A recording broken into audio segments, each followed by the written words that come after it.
Birinci hissə toplu səhifə 136, həndəsənin əsas anlayışları 26 sayılı çalışma. AB parçasının bir ucundan çəkək AB parçasını, addım-addım şərtdə deyilənləri yerinə yetirək. AB parçasının bir ucundan AB-nin 20%.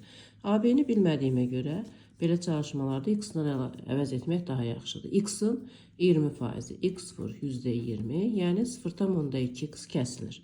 Buradan 0,2x kəsib, kəsdiyim nöqtəyə D qoyuram.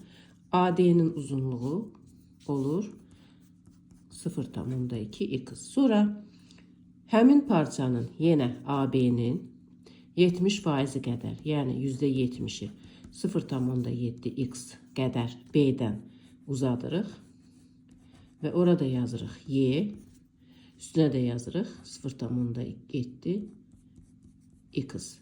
Və bilirik ki, bütün parçanın x götürmüşdüksə, onda DB parçası burada 0,8x alınacaq. Və şərtə görə DY, yəni 0,8x ilə 0,7x birlikdə verəcək 60 cm.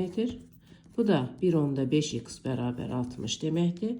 60-ı, x-i tapmaq üçün 60-ı 2-də 3-ə böləcəyik. Yəni 3-də 2-yə vurub 40 alacağıq. Bizdən çalışmada AB-ni istəmişdi. Biz də AB-ni x ilə götürmüşdük. Deməli, parçanın uzunluğu oldu 40.